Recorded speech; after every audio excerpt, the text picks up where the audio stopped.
Okay, Brother Yunus. Thank you. Alhamdulillah Rabbil Alameen wa salatu wa salamu ala Rasulil Kareem. A'udhu billahi minash shaitanir rajeem. Bismillahir rahmanir rahim. Thank you. I'm truly humbled by that introduction. You know, it always makes me feel so excited and happy to be with. I'm a diehard Floridian. I love the Sunshine State. I was born and raised in Panama City, Florida. So, you know, it's one of those things where, you know, I travel the world, not as much anymore. But when I come home, I come off the plane, at the airport here in Orlando, and I inhale, and I just love that smell. And so, you know, for me, when I'm with you guys, when I'm with South Florida Muslim Federation, I feel like I'm at home. And some of the folks on this call, I either went to school with or worked with, or, you know, met at masjids and different events. And so I'm so grateful and thankful to be a part of a really cool project that we're going to talk about today. But first, I've got about four slides with some cool data. And then I'm announcing a cool project that we're doing together, inshallah. I am going to go to presentation mode, but you can see my screen, right? You can see the screen, right? Okay, cool. Yeah, it's not full screen, but yeah, we can see it. Okay, now it's full screen. Yeah. Okay, cool. All right. So the Center on Muslim Philanthropy, which is a 501c3, and it's incubated and managed and run, in partnership with Indiana University's Lilly School of Philanthropy. Center on Muslim Philanthropy is principally focused on capacity building for the American Muslim nonprofit sector. So everything that this organization does, it's about helping American Muslim nonprofits, with capacity. So what is capacity, though, right? When we hear this word a lot, not just in the nonprofit sector, but you hear about this word a lot. Well, this is one of the definitions that I really like. A capacity is a wide range of capabilities and resources. And we're going to talk about some examples of capabilities in just a minute. Nonprofits, and that's, you know, what masjids are. That's what Islamic schools are. That's what community centers are. That's what other nonprofits are. Each of you, amazing heroes and sheroes for social good. And that's what I love when I see you and meet you and see your faces. You know, this is from our faith, right? You should surround yourself with people that when you see their face, it reminds you of Allah subhanahu wa ta'ala.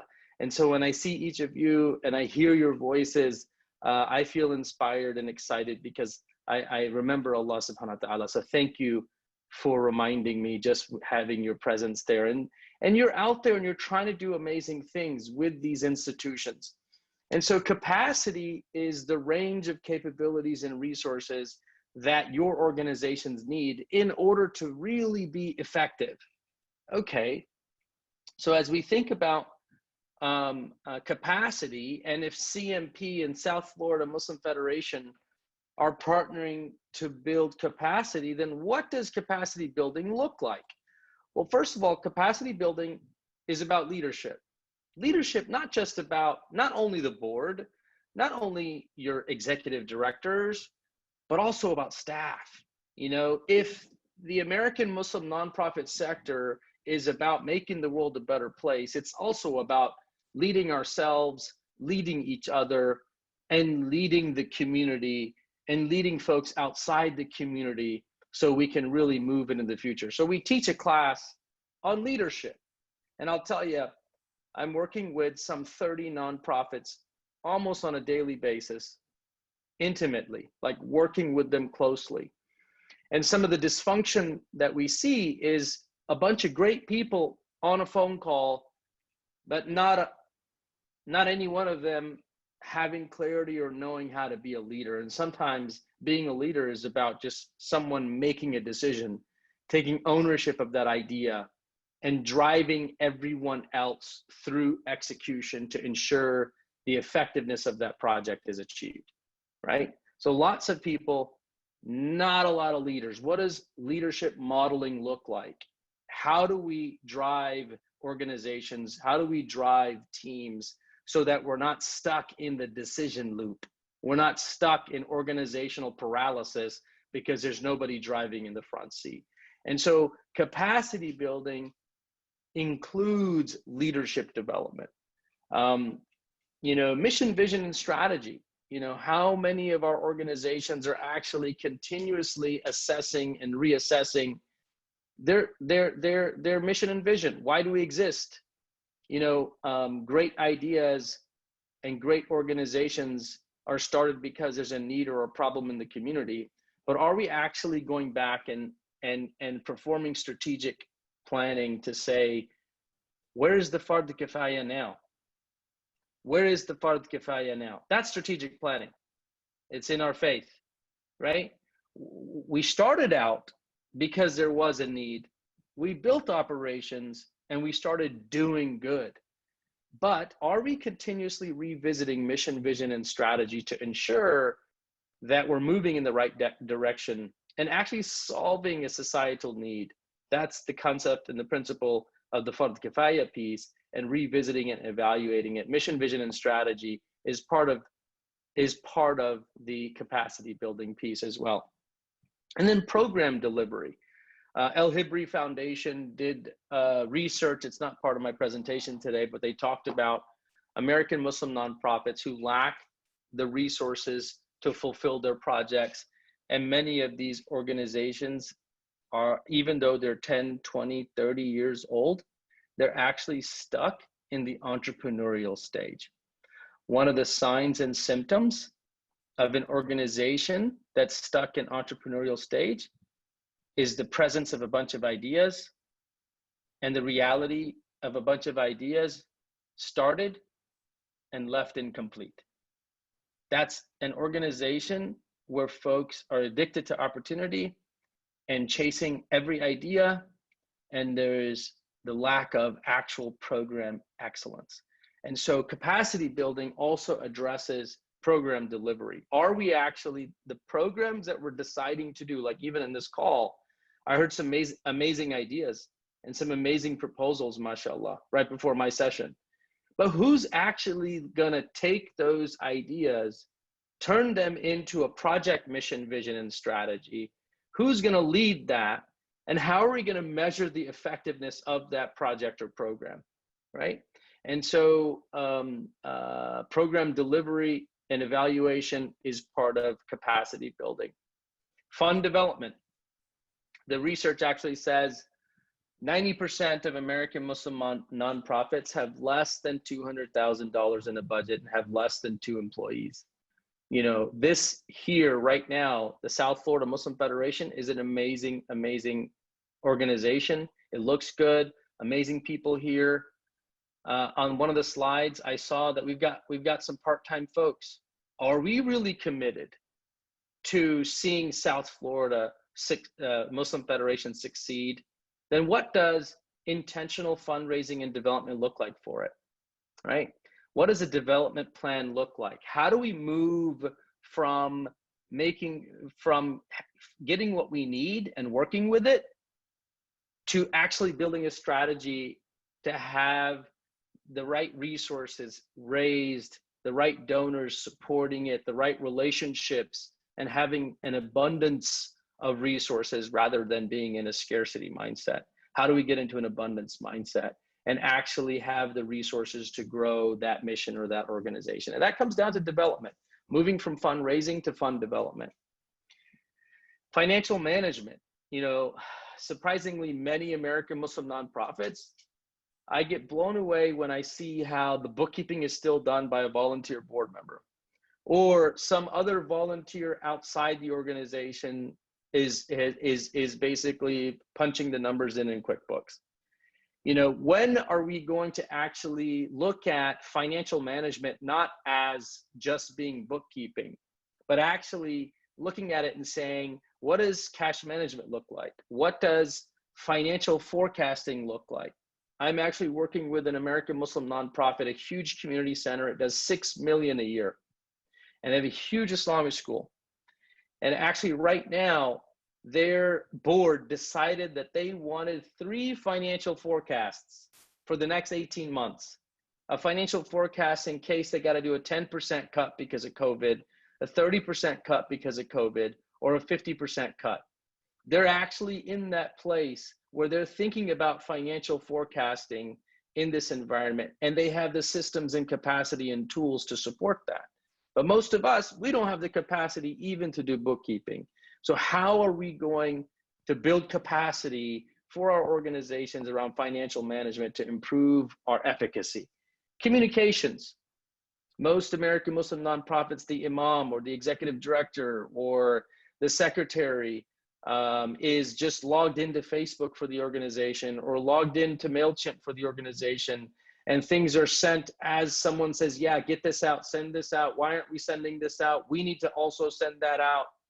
There's no intentional playbook or an intentional communications plan around programmatic information and inspiring our audiences or for development work. So capacity is about having the communication systems in the organization so it's running like a well-oiled machine so that our audiences, we can deliver the right message at the right time with the right ask to the right audience over the right channel.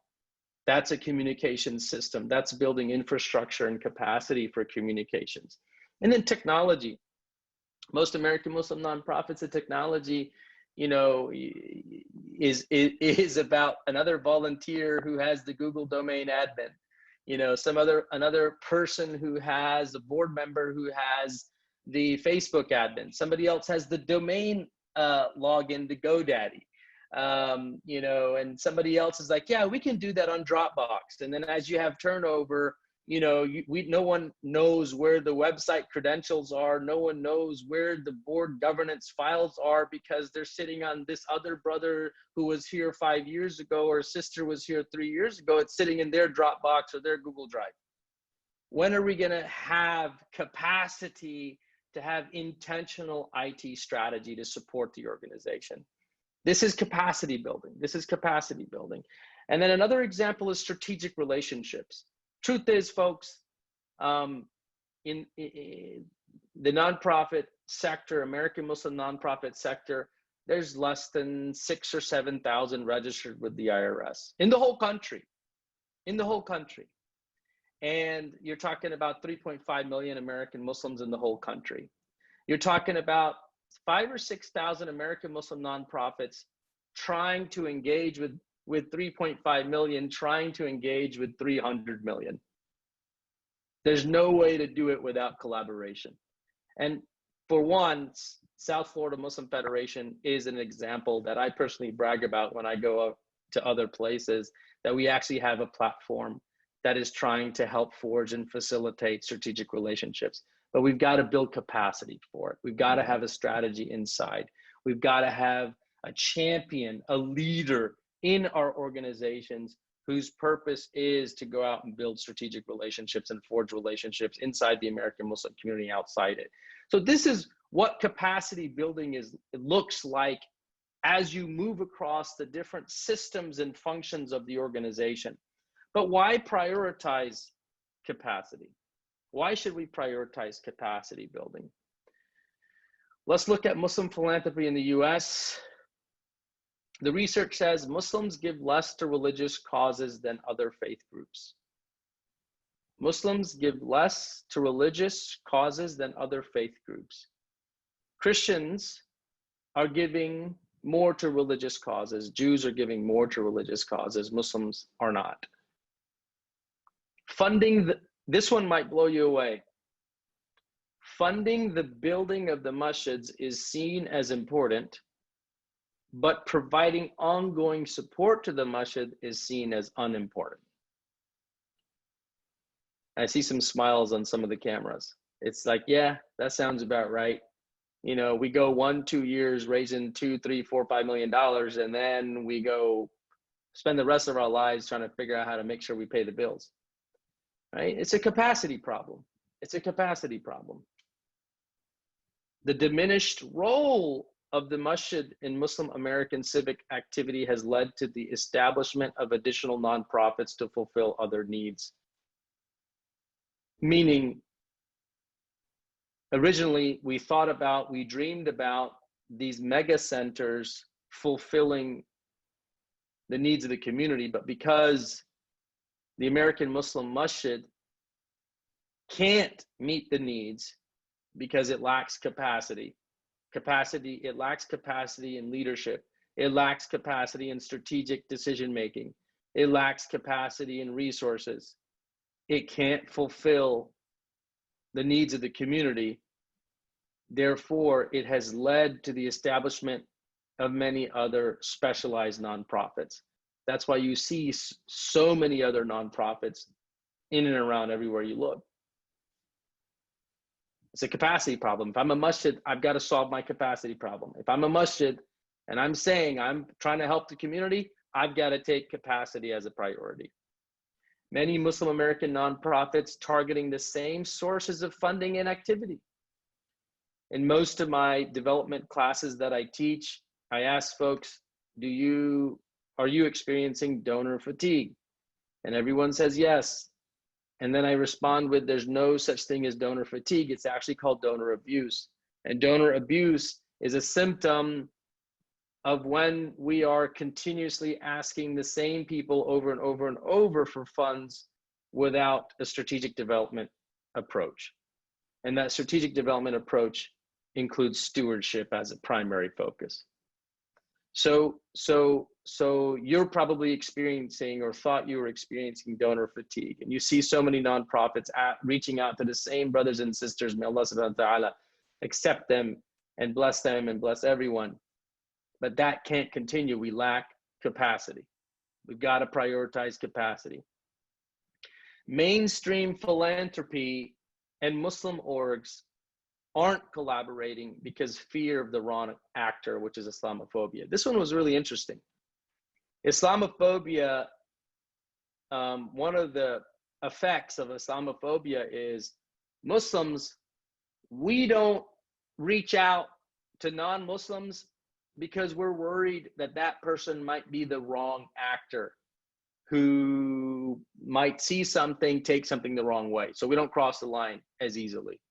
And then non-Muslim mainstream philanthropy, which are your Ford Foundations, your Gates Foundations, they too, although they claim to say they're about diversity, equity, and inclusion, they too are not reaching every organization in the Muslim community because they too fear working with the wrong actor and them having brand problems. Capacity building is about forging those strategic relationships with mainstream philanthropy because it brings the barriers down and it creates more resources for us and for the whole community altogether. Muslim American nonprofits and philanthropic institutions are greatly under-resourced relative to the scope of activity before them. This was the conclusion, is that we have grandeur plans, grandeur dreams, but we lack the capacity and the resources to ever come close to effectively meeting that goal. So all to say that what we have to prioritize is organizational capacity, and we need to foster greater collaboration. That was the conclusion of the report. So I share this with you because many of you are going to be going into your strategic planning now as you look towards 2021. You're going to start your strategic planning. You're going to start your prioritization. We want you, my first ask is, number one, prioritize your strategic planning and make capacity building one of your priorities for 2021. And we're going to help you do that as I unveil a very special project in partnership with South Florida Muslim Federation and the Center on Muslim Philanthropy. But first, one more look at a really interesting report. Turns out the human capital deficit in the Islamic nonprofit sector, in the Muslim sector, this is from ISPU, right? I'm going to give you a summary of this huge 50-page report. But basically, there's two myths. There's two myths about human capital deficit, the human capital deficit. First myth, Muslim nonprofits do not have the financial resources to attract and retain talent. True or false? Muslim nonprofits do not have the financial resources to attract and retain talent. It's actually false. Turns out they do. It turns out American Muslim nonprofits, from this study, from this research, we do have enough financial resources to attract and retain talent. The problem is that we choose to invest in physical assets rather than human capital. So we bring in, so our talent identification, our talent assessment, which is our need, which is, oh, we have a project or a program we need to do. Let's start with what's the competency and capacity that we need in someone to do this job, and then build identification and recruiting strategies and talent identification strategies to find the right person, HR strategy to find the right person, and then onboard them. But rather what we do is we're like, we need to do this. Oh, so-and-so can do it. So-and-so can do it. So-and-so can do it. One of the examples that I give in my classes is, you know, I was a founder and CEO of Intuitive Solutions in 2002. And my mom, to this day, thinks I do IT. And anytime she has a login problem or someone has a login problem on their computers or email, she'll say, call Tayyab, he does IT. Not knowing that I teach capacity and I do strategy and management consulting for healthcare organizations and nonprofit organizations. But in her mind, it's IT. So if it's IT related, it's like, oh, just go grab Tayyab. So many times, boards, we do this. And in nonprofits, we do this. There's we need to build an expansion on the building. It's like, oh, so-and-so I think does construction work. Is a carpenter, but we bring him in to be an architect, right? So understanding what needs to be achieved and what type of human talent is needed, and then bringing in and building the right human capital for the organization. And what the article suggested is that most organizations are choosing to invest in physical assets rather than human capital. The second is not enough qualified professionals are interested in working for Muslim nonprofits. Not enough qualified professionals are interested in working in Muslim nonprofits. Turns out that's false too. It turns out there is enough qualified professionals. MashaAllah, the American Muslim community is doing okay, is doing well. Lots of professionals, highly educated, all demographics, mashallah, right? But they choose not to work in the Muslim nonprofit sector because of the perceived lack of professionalism. All to say that we've got to build capacity. And there's 8 recommendations here as we're thinking about human capital deficit in your organizations. First of all, conduct regular audits of your organization's professionalism. And have a standard. Have a standard of professionalism, no matter what. If you have no standard, by the way, one of my mentors and professors said the organization operates at the standard the leader is willing to tolerate. At the lowest standard the leader is willing to tolerate. So have a standard of professionalism in your organizations. Adjust the allocation of funds between physical assets and human capital. Invest in people, man. Invest in people. Invest in people. Invest in an HR strategy and bring in high quality people. I'll tell you, I'm a social entrepreneur.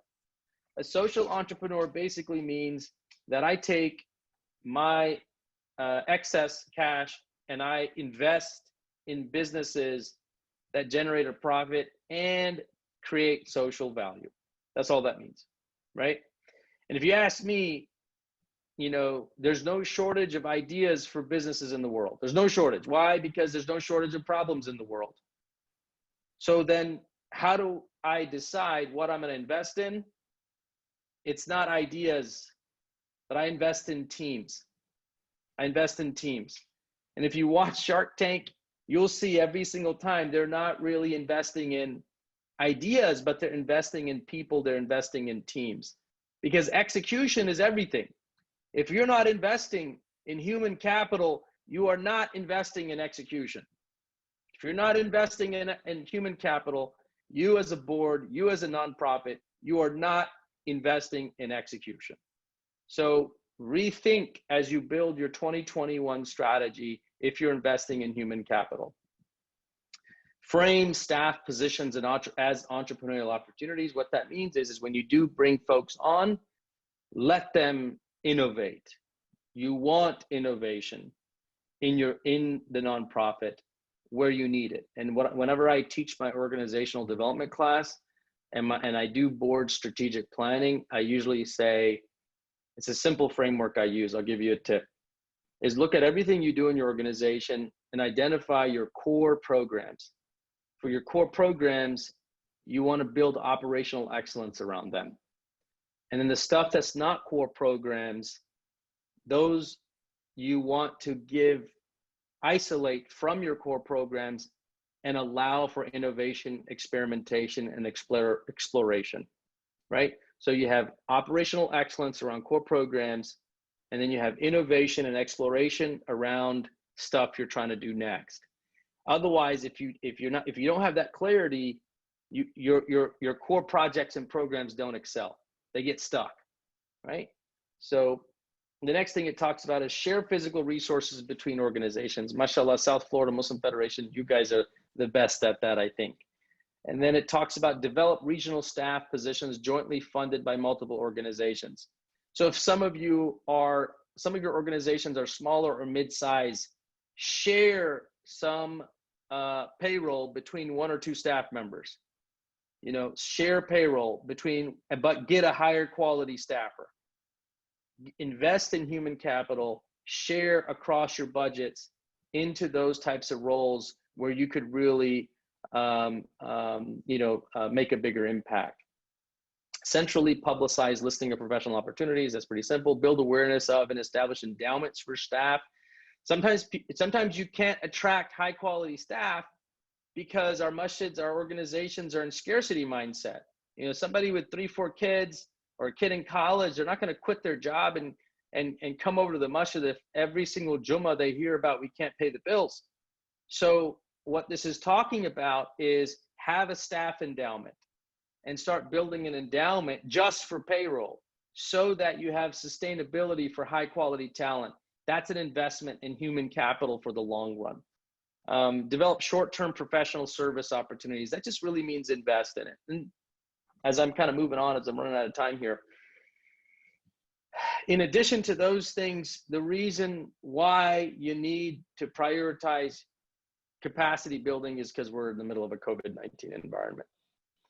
I'm on faculty at Indiana University, and we do a faculty call once a month.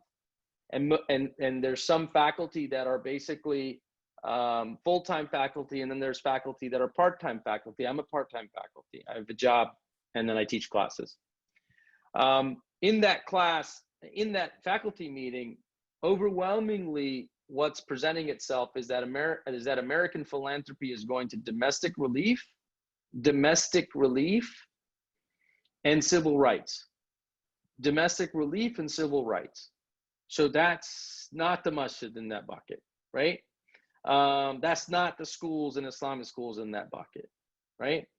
Now, most of your organizations, you probably have lifer donors who are there for so many years that you can always count on.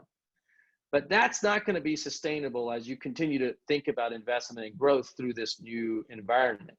And so navigating COVID now, which is not going to go away for a while, is a reason for you to intentionally invest in capacity building. And so that's, brings me now to what we're doing to help you with your capacity building. So the leadership, mashallah, at South Florida Federation reached out and said, we want to start helping our members with capacity. We want them to have more resources so they can fulfill their missions better. Can you help us? And it was about a 3 to 4 or 5 month conversation. And so what we decided was that because what I just presented to you, it's a lot of content. It's not easy stuff, right? That we would start with bite-sized information. And we would start with something simple. We would start with giving you, you know, important tidbits that these members, you could implement sooner rather than later. And so then our team of faculty designed a series of 6 90-minute workshops, 6 90-minute workshops. And these 6 90-minute workshops are going to be covering these 6 areas: board governance, strategic planning, fundraising and development, human resource strategy, communications and marketing, and operational excellence. And so either myself or one of my other faculty members will be teaching the 90-minute workshops for you. Our plan was originally to start in July, but we're going to start, inshallah, in August.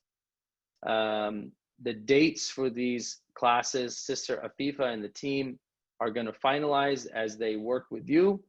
But I'm really excited to share that it'll be once a month.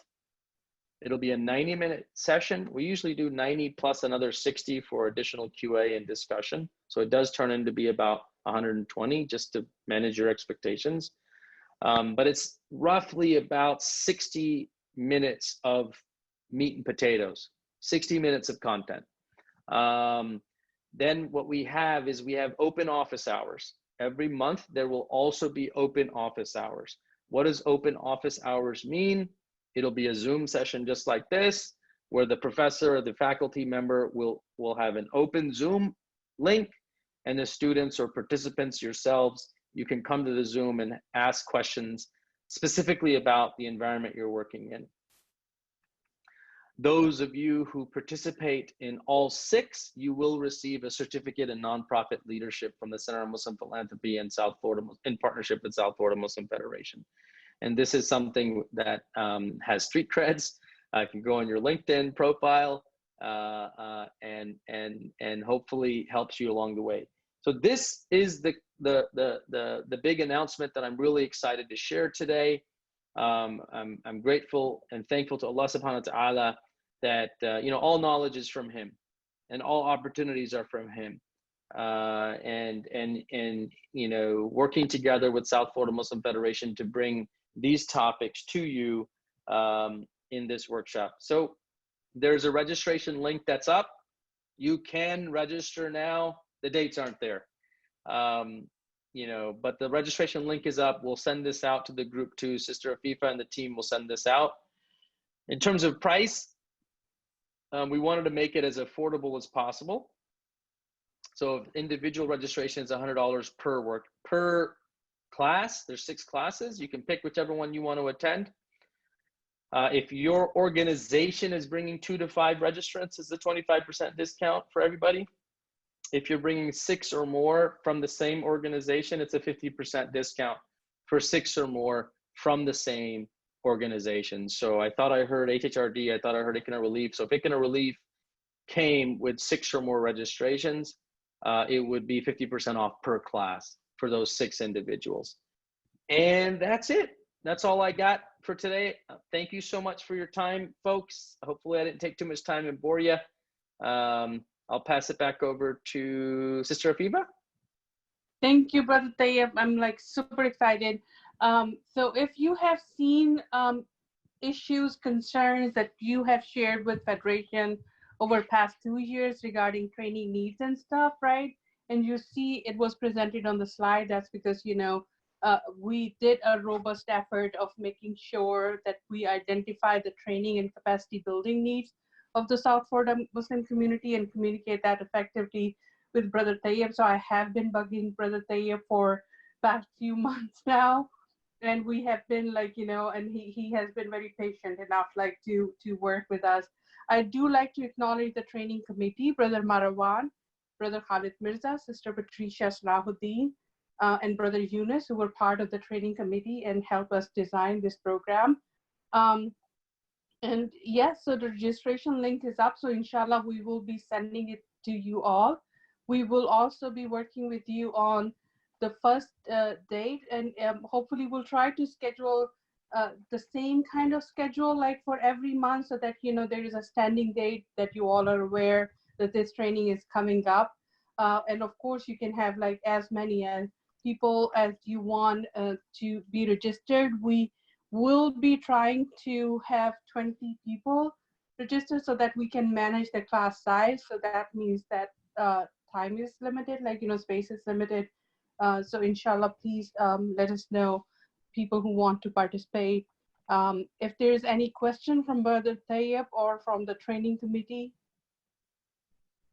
you can unmute and ask the question now. Is there any clarification? Hearing none. So inshallah, we'll share the information with you all. I have taken notes, and Brother Tayyab has shared presentation and all of that stuff with us too.